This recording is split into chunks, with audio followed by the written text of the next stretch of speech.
The winner is John Wayne in True Blood.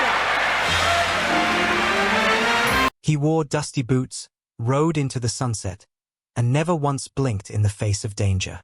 For millions of people around the world, John Wayne was the very definition of an American hero. But here is something that most fans never knew.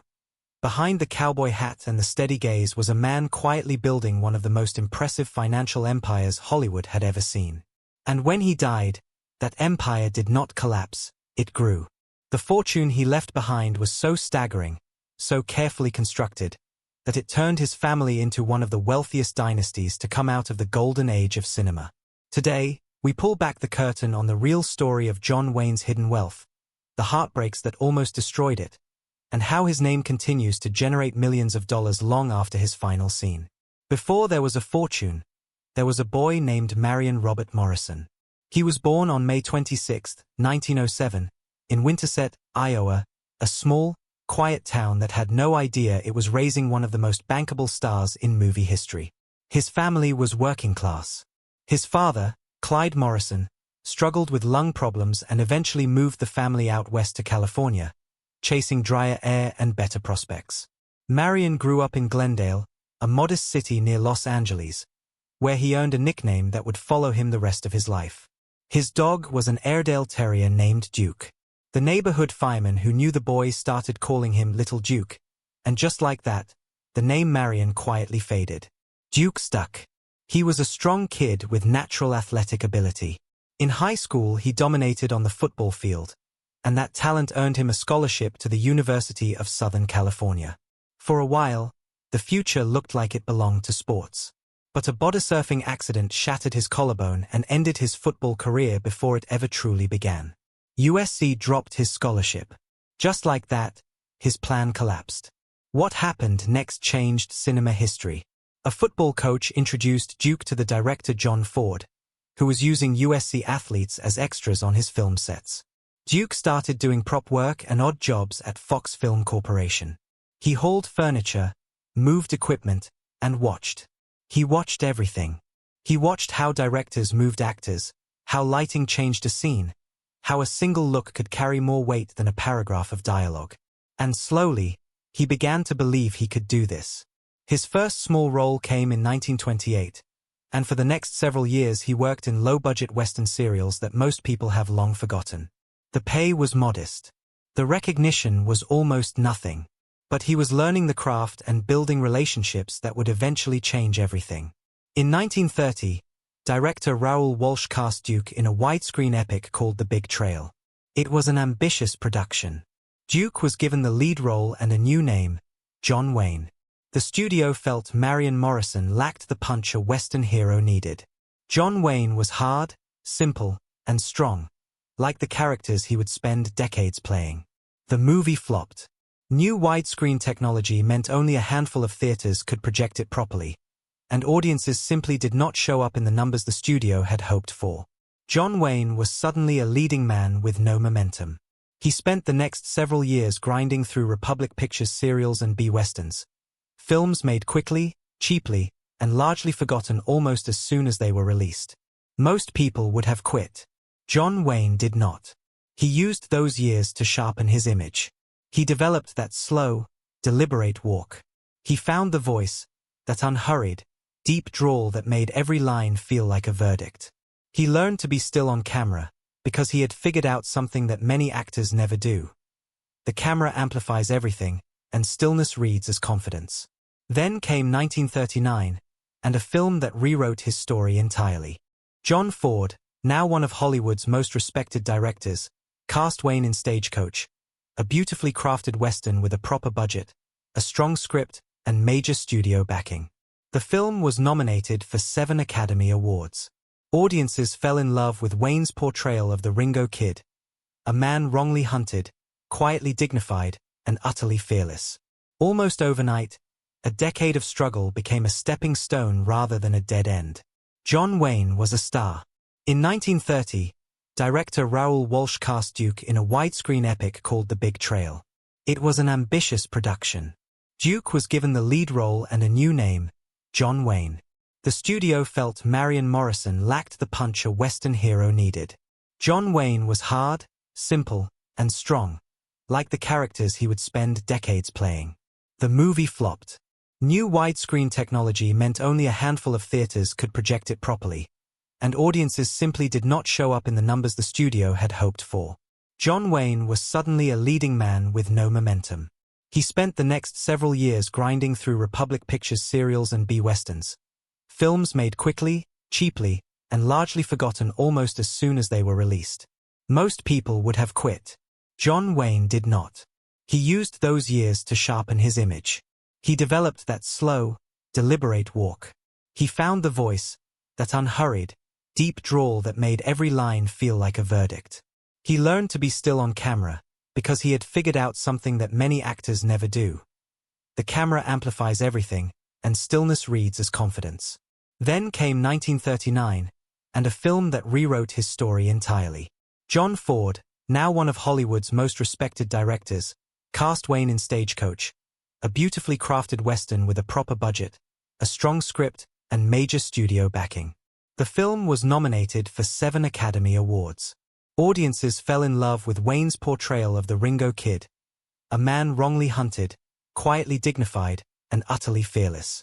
Almost overnight, a decade of struggle became a stepping stone rather than a dead end. John Wayne was a star. Great wealth and great mistakes often travel together, and John Wayne was no exception. In the 1950s, Wayne made the mistake that so many wealthy entertainers make. He handed control of his finances to someone else entirely. His business manager at the time led him into a series of investments that ranged from poorly conceived to outright fraudulent. Wayne lost an estimated $700,000 in a single disastrous deal, an enormous sum in that era. Additional losses tied to related ventures pushed his total exposure past $1.7 million. For a period, one of the biggest movie stars on the planet was genuinely close to broke. It did not stop there. He extended trust to someone within his own family to help manage his finances, and that too ended in poor decisions and mounting bills. The moment that crystallized just how bad things had gotten was surprisingly mundane. An unpaid bill from a department store, a few $1,000s that should have been routine, sitting in a pile of neglected financial obligations. That bill was the wake-up call. Wayne fired the people responsible, and then he did something rare for a man of his ego and stature. He sat down and learned. He began reading his own contracts. He asked questions. He demanded to understand every deal before signing. He stopped chasing glamorous investments and focused on things that generated real, predictable returns, better film deals, production income, real estate. Slowly and methodically, he rebuilt what he had lost, and then he kept building well past it. These painful lessons did not just make him more careful. They made him more strategic. By the late 1960s and into the 1970s, Wayne's financial position was genuinely strong, not just famous person comfortable, but real, lasting, diversified wealth. The financial struggles were hard. The physical ones were harder. In 1964, John Wayne was diagnosed with lung cancer. He had been a cigarette smoker for most of his adult life, a habit shared by virtually everyone in Hollywood during that era. Surgeons removed an entire lung and portions of several ribs. The medical community quietly expected him to die. Wayne did not cooperate with that expectation. He came back to work, kept making films, and refused to be defined by the illness. What most fans did not know then, and what only became clear years later, was that a film he had made in 1956 may have contributed to the health problems that plagued him and many of his colleagues. The Conqueror was filmed near St. George, Utah, not far from where the U.S. government had been conducting above-ground nuclear weapons tests just a few years earlier. Radioactive fallout had settled into the soil and the air of that landscape, and the cast and crew worked there for weeks. Over the following decades, an unusual number of people connected to that production developed cancer. Wayne was among them, and many investigators and physicians who studied the clustering of illness believed the location played a significant role. Years after surviving his first cancer diagnosis, Wayne was struck again, this time with stomach cancer. He faced it with the same stubborn resilience he projected on screen, using his platform to speak openly about the importance of early detection and regular medical care. He wanted his experience to mean something useful for others. His final film, The Shootist, released in 1976, featured him as an aging gunfighter dying of cancer. It was a role that mirrored his own life so precisely that audiences felt the weight of it even without knowing the full truth. He was not just acting. He was saying goodbye. John Wayne died on June 11, 1979. He was 72 years old. When the details of John Wayne's estate became public, people were genuinely surprised, not just by the size of it, but by the precision with which he had structured it.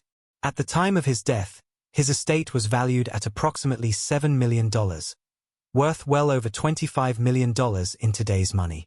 But beyond the raw numbers, what struck observers was how deliberately the will had been written. Every decision reflected his personality. Loyal to those who had stood by him, generous to those who had served him well, and utterly unforgiving toward those who had let him down. His 7 children, from his first marriage to Josephine Saenz and his second to Esperanza Bauer, as well as children from his later relationship with Pilar Pallet, all received portions of the estate. He wanted them secured. He had worked too hard for that money to dissolve in the generation after him. 2 of his longtime personal secretaries received significant cash gifts, tens of thousands of dollars each. These were women who had been with him through decades of demanding work, who had managed his schedule, protected his time, and kept his professional life running. He had not forgotten them. His third wife, Pilar, was not included in the will, but this was not an act of cruelty. The two had already reached a formal legal settlement years before his death that addressed their financial arrangements. That agreement governed their situation, and her name did not appear because it did not need to. The most striking provision was one that pointedly excluded his eldest daughter's husband from ever accessing any portion of her inheritance. Wayne had never forgotten the financial damage caused by that man's poor decisions years earlier. The will was written specifically so that even if his daughter passed away, her share would go to her children or to someone of her choosing, never to the man who had once mismanaged the family's money. It was a final act of protection from a man who had learned, through real pain, what it meant to be betrayed by someone you trusted. John Wayne did not just leave money. He left a system. His eldest son, Michael Wayne, had already been working in film production and understood the industry from the inside. He took an active role in managing the Wayne estate and ensuring that the family name was never attached to anything that would diminish it.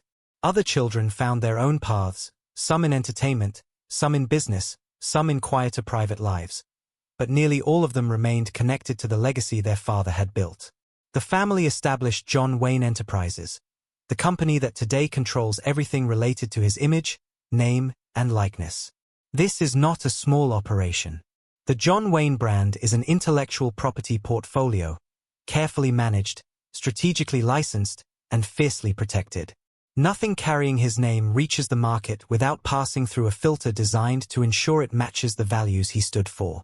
Wayne Family Estates produces a line of wines that has built a genuine following. The grilling and outdoor cooking partnerships reflect the rugged, outdoor lifestyle associated with Wayne's image. Books, clothing, collectibles, and memorabilia continue to sell to fans across multiple generations.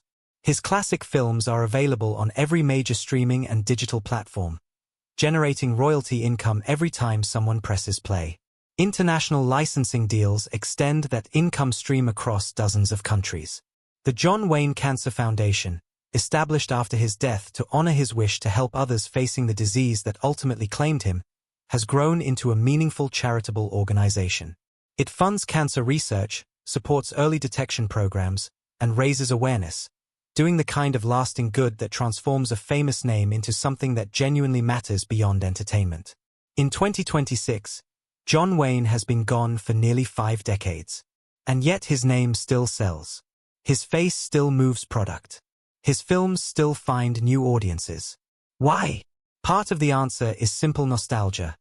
People who grew up watching him want to stay connected to that feeling. But that alone does not explain why someone born in the 2000s might buy a John Wayne hat or stream True Grit on a Sunday afternoon with no prior connection to that era.